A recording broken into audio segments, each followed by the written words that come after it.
आपने बहुत सारी मॉडर्न वॉर मूवीज में देखा होगा कि जब चारों तरफ गोलियां चल रही होती हैं, धमाके हो रहे हैं, तो बहुत सारे सोल्जर्स सहम जाते हैं। कुछ जोर जोर से चिल्लाने लगते हैं, कुछ रोने लगते हैं। और लड़ाई के बाद जब वो घर वापस आते हैं तो उनकी पर्सनैलिटी पूरी तरह बदल चुकी होती है।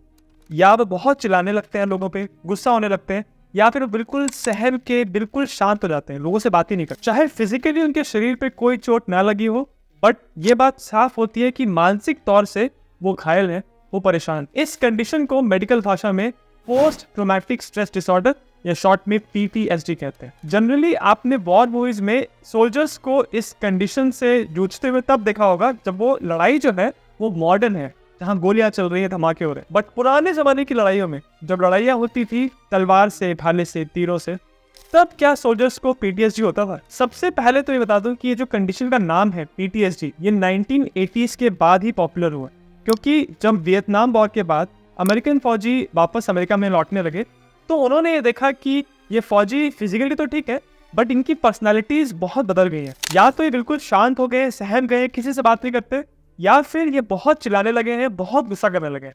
अगर हल्का से शोर हुआ कहीं पे, कोई बर्तन गिरा, तो वो इतना गुस्सा हो जाएंगे कि किसी पे हाथ उठा देंगे। अगर रोशनी अचानक से हो गई तो वो गुस्सा हो जाएंगे, वो बिल्कुल ट्रिगर हो जाएंगे। या फिर अगर बहुत अंधेरा है तो वहां जाने से लोग डरने लगे।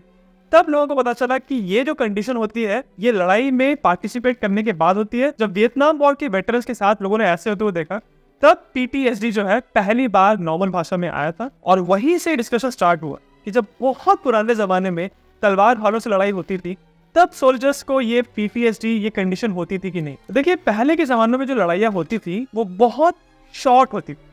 हालांकि लड़ाई के पहले और लड़ाई के बाद बहुत टाइम लगता था, बट लड़ाई इटसेल्फ जो है वो बहुत छोटी होती है।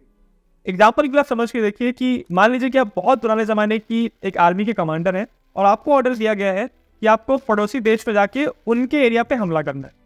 इसके लिए आपको बहुत लंबा डिस्टेंस तय करना होगा अपनी आर्मी के साथ। तो ऑब्वियसली उस जमाने में मोटर व्हीकल्स तो नहीं थे, तो कुछ सोल्जर्स के पास तो घोड़े हैं, बट ज्यादातर सोल्जर्स पैदल चलते थे। तो ये जो मार्च होते थे ये बहुत दिनों तक, हफ्तों तक, कई बार महीनों तक होते थे।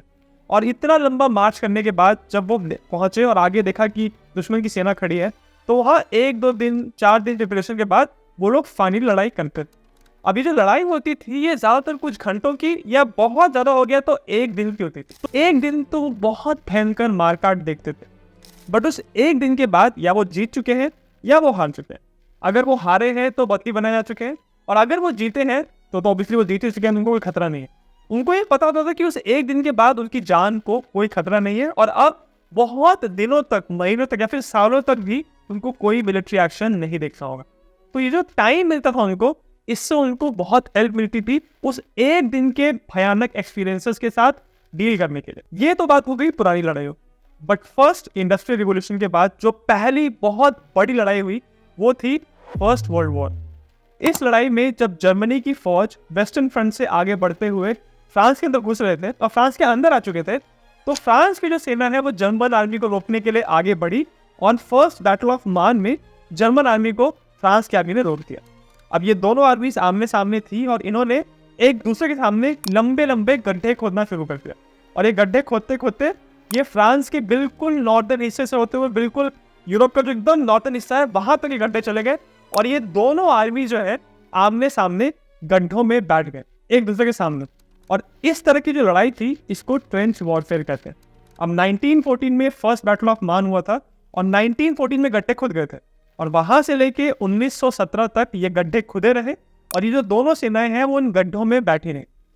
अब डेली बेसिस पे चाहे कोई लड़ाई हो ना हो, बट कॉन्स्टेंटली ये दोनों आर्मीज एक दूसरे के ऊपर आर्टिलरी से फायर कर रही, यानी जो सोल्जर्स थे दोनों आर्मीज के इन गड्ढों में, उनको कॉन्स्टेंटली धमाकों की आवाज सुनाई पड़ रही। चाहे कोई लड़ाई हो ना हो, बट सुबह शाम दिन रात कॉन्स्टेंटली ये धमाके उनको सुनाई देते। इसका क्या इफेक्ट होगा एक सोल्जर के दिमाग पे, इसको समझने के लिए एग्जांपल देता हूँ आपको। मान लीजिए कि आपको एक कमरे में बंद किया गया है और इस कमरे में एक दूसरा आदमी आया और सुबह से लेकर रात तक वो आपके ऊपर चिल्ला रहे। रात हुई, वो कमरे से चला गया और आपको भी कमरे से छोड़ दिया गया, और अब बहुत महीनों के बाद वापस आपको इस कमरे में आना है और फिर से वो आदमी आके सुबह से लेकर रात तक आप पे चिल्लाएगा। एक तो ये सिचुएशन है।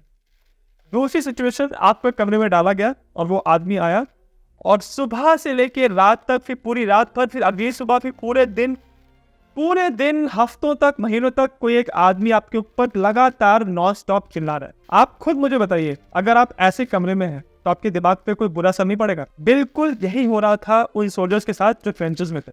लगातार उनके आसपास आर्टिलरी शेल्स एक्सप्लोड कर रहे थे, जिसकी वजह से उनके दिमाग पे बहुत बुरा असर पड़ा। उसके ऊपर से कॉन्स्टेंटली इन सोल्जर्स को ये डर था कि जो धमाके हो रहे हैं अगर उनके पास हो जाए, उनके ट्रेंच के अंदर हो जाए, तो उनकी जान चली जाएगी।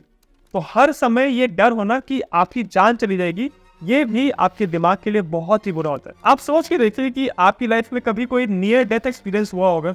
कभी आप सड़क पर चल रहे हो और आप एक गाड़ी बहुत तेजी से आपके सामने से निकल जाए, या आप गाड़ी में हो और आपको लग रहा है कि आपका एक्सीडेंट होने वाला है, तो वो जो कुछ 1-2 सेकंड का टाइम होता है जब आपकी जान बिल्कुल आपके गले में आ जाती है, आप सहज जाते हो, उस इमोशन को इमेजिन करिए। सिर्फ 2-3 सेकंड के आपको वो सहना होता है, बट फिर भी हम कितना घबरा जाते हैं उसके बाद कि कई बार हमको कुछ सेकंड लेने पड़ते हैं, कुछ मिनट लेने पड़ते हैं अपने आप को संभालने के लिए। कई लोग तो रोने लग जाते हैं। अब आप इमेजिन करके देखिए कि वही कुछ सेकंड का जो एक्सपीरियंस है वो ट्रेंच सोल्जर्स को कॉन्स्टेंटली दिन रात सुबह शाम एक्सपीरियंस करना पड़ता था। उनको लगातार लगता था कि कहीं उनकी जान न चली जाए।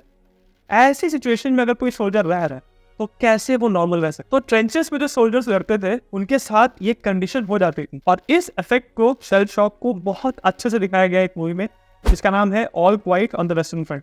इस मूवी का मैंने रिव्यू किया है, लिंक डिस्क्रिप्शन में। इस मूवी में दिखाया है कि जो मेन कैरेक्टर है, जब लड़ाई शुरू हुई थी और वो बिल्कुल लड़ाई में शुरू में गया था, तब उसकी क्या सिचुएशन थी, और लड़ाई खत्म होते होते इतना शेल शॉक उसको हो गया था कि वो बिल्कुल जिंदा तो था और वो बिल्कुल मरे ऐसा हो गया था, और उसको बिल्कुल होश ही नहीं था कि उसके आसपास हो क्या रहा है। एक और मूवी है, ये वर्ल्ड वॉर 2 की है, इसका नाम है स्टालिनग्राड। इसमें स्टालिनग्राड का बैटल दिखाया है जर्मन पर्सपेक्टिव से। इस मूवी में भी बहुत अच्छी तरह से दिखाया गया है कि जब सोल्जर्स कॉन्स्टेंटली इतने दिनों तक एक डर के माहौल में जी रहे होते हैं, उनको डर होता है कि उनकी जान चली जाएगी, और कॉन्स्टेंटली आसपास धमाके हो रहे होते हैं, गोलियां चल रही होती हैं, तो सोल्जर्स के दिमाग पे कितना बुरा असर पड़ता है। तो ये तो एक बात हो गई कि आज के जमाने की लड़ाइयों में और पुराने जमाने की लड़ाइयों में टाइम का बहुत फर्क था। पुराने जमाने की लड़ाइयां बहुत थोड़ी देर के लिए होती थी और जल्दी खत्म होती थी। दूसरा रीजन ये है कि जैसे जैसे टाइम बीता, मेडिकल फैसिलिटीज इंप्रूव हुई, मेडिसिन इंप्रूव हुई। तो पहले के जमाने की कोई लड़ाई को इमेजिन करो आप, तो उसमें कोई एक सोल्जर लड़ रहा है, उसको एक तलवार से घाव लगा, बट इतनी जोर से नहीं लगा है कि उसकी जान निकल जाएगी। तो बहुत घंटों तक वो घायल पड़ा हुआ है, बट क्योंकि कोई मेडिकल फैसिलिटी नहीं है उसके पास, उसका ढंग से इलाज नहीं किया गया, तो बहुत घंटों बाद वो मर जाएगा। और जो मॉडर्न बैटल्स होते हैं उसमें मेडिकल फैसिलिटीज इतनी अच्छी होती है कि सोल्जर्स को बेसिक ट्रीटमेंट मिल जाएगा, और अगर वो थोड़े से घायल हुए तो उनकी जान बच सकती है। तो इस वजह से पुराने जमाने की जो लड़ाइयाँ होती थी उसमें जो नंबर ऑफ सर्वाइवर्स होते थे वो बहुत कम होते थे। तो मान लीजिए कि 100 लोग लड़ाई कर रहे हैं और बस 20 सर्वाइवर बचे, और उन 20 सर्वाइवर्स को जो PTSD इफेक्ट हुआ है वो कम माना जाएगा, क्योंकि 100 में से बस 20 लोग को हुआ। और मॉडर्न लड़ाई में मान लीजिए 100 लोग लड़ रहे हैं और 60 लोग बच गए, और उन 60 के 60 में सबको हुआ PTSD। तो जो 20 लोगों को PTSD हुआ है, 60 लोग को हुआ है, ऑब्वियसली जो 60 वाला है उसको ज्यादा लोग सुनेंगे, उसकी ज्यादा बातें होंगी। जो तीसरा रीजन है वो भी पिछले रीजन से जुड़ा हुआ है।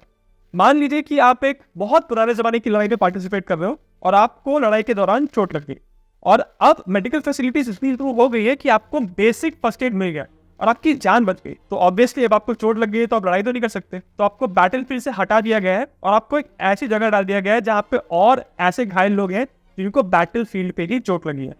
अब इन घायल सोल्जर्स के साथ आप बहुत समय बिताओगे, कुछ हफ्ते या फिर कुछ महीने, जब तक इन सारे सोल्जर्स के साथ आपको वापस घर नहीं भेजा जाएगा।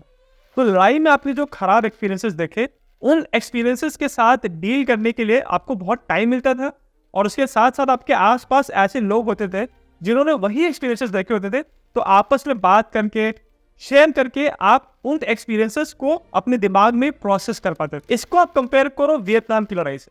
वियतनाम में मान लीजिए कोई अमेरिकन सोल्जर लड़ रहा है, उसको चोट लगी, उसको फर्स्ट एड मिला और उसको बैटलफील्ड से निकाला गया, उसको हॉस्पिटल में लाया गया, और उसको अगर देखा गया कि इसको अब डिस्चार्ज कर देना चाहिए तो उसको भेजते थे वो लोग अमेरिका। तो कुछ दिनों के अंतराल में आज उसको चोट लगी और 5 दिन के बाद वो अमेरिका में अपने घर के पास बैठा हुआ है। तो ये जो 5 दिनों के अंदर इतना बड़ा चेंज हुआ सिचुएशन में, उसको मेडिकल फैसिलिटी तो मिली, उसको ट्रीटमेंट तो मिला, बट जो उसको PTSD हुआ था, जो उसने एक्सपीरियंसेस देखे थे लड़ाई के दौरान, उसको प्रोसेस करने के लिए उसको बिल्कुल टाइम नहीं मिला। अब वो सडनली ऐसी जगह पे आ गया है जहाँ पे नॉर्मल लोग हैं, सिविलियंस हैं, उनको लड़ाई के बारे में कोई लेना देना नहीं है, वो कुछ पता ही नहीं है। तो सडनली ये जो आदमी है, हालांकि फिजिकली यहाँ पे है, बट अभी भी उसके दिमाग में वही चीज़ें चल रही हैं जो उसने लड़ाई में देखी थी, और इन चीज़ों को वो किसी के साथ शेयर नहीं कर सकता, क्योंकि जो उसके आसपास लोग हैं उनको पता ही नहीं चलेगा कि ये बात किसके बारे में कर रहा है। ये चीज़ बहुत अच्छी दिखाई है एक मूवी में, अमेरिकन स्नाइपर। इसमें जो मेन कैरेक्टर है क्रिस काइल, वो अमेरिका का एक स्नाइपर होता है, और जब वो वापस घर पे आता है तो कॉन्स्टेंटली उसके दिमाग में अफगानिस्तान में जो उसने लड़ाई देखी थी उसी के सीन्स चल रहे होते हैं। वो अपने दोस्तों के बारे में सोच रहा होता है जो अभी भी अफगानिस्तान में है, और उसके आसपास तो उसकी फैमिली थी, उसके दोस्त थे जिनको लड़ाई से कोई लेना देना नहीं था। तो उसको कॉन्स्टेंटली लगता था कि मैं ऐसी बुरी सिचुएशन से आ रहा हूँ और मेरे आसपास लोग बिल्कुल कंफर्टेबल हैं, इनको पता नहीं है कि अमेरिकन सोल्जर्स के साथ अफगानिस्तान में क्या क्या हो रहा है। तो इस वजह से वो कॉन्स्टेंटली अपने आसपास जो सिविलियंस थे उनके साथ डिस्कनेक्ट कर रहा था। और यही चीज़ होती है आज की लड़ाइयों में, जब सोल्जर्स को टाइम ही नहीं मिलता उस इमोशन को प्रोसेस करने के लिए जो उन्होंने एक्सपीरियंस किया होता है लड़ाई के दौरान। पुराने के ज़माने के जो सोल्जर्स होते थे उनमें जो PTSD था उसको लेके एक बात और कही जाती है कि क्योंकि उस ज़माने में इतना मीडिया नहीं था, सोशल मीडिया नहीं था, तो लोगों को अपने इमोशंस के बारे में, अपनी फीलिंग्स के बारे में बोलने का उतना मौका मिलता ही नहीं था, इतना मीडिया कवरेज होता ही नहीं था। इसी वजह से अगर PTSD होता भी होगा पुराने ज़माने के सोल्जर्स को, तो वो लोगों को पता ही नहीं चला। ये बिल्कुल बड़ी बात है कि आज हम कहते हैं कि मॉडर्न जो जनरेशन है उसको इतनी बीमारियां होती हैं, ऐसी तरह तरह की बीमारियां होती हैं जो पुराने ज़माने में हमने कभी सुनी ही नहीं थी। तो ऐसा भी हो सकता है कि पुराने ज़माने के जो सोल्जर्स थे उनको भी उतना ही PTSD होता था, बट क्योंकि उनको मीडिया कवरेज उतना नहीं मिला तो आज हमको इसके बारे में उतना नहीं पता। पर जो भी हो, ये बात बिल्कुल फेयर है कि एक ऐसा फौजी जिसने लड़ाई में पार्टिसिपेट किया है, जिसने एक्शन देखा है, वो चाहे अपने घर सही सलामत आ जाए, और उसके दिमाग को रिपेयर होने के लिए, उसके दिमाग को उन सारे एक्सपीरियंसेस को प्रोसेस करने के लिए बहुत टाइम लगता है। और इसीलिए एक सोल्जर का बलिदान सिर्फ रणभूमि में नहीं होता, रणभूमि से लौटने के बाद भी हर पल उसको बलिदान देना पड़े। अगर आपको वीडियो अच्छा लगा तो मेरे चैनल जिज्ञासम को सब्सक्राइब जरूर करें।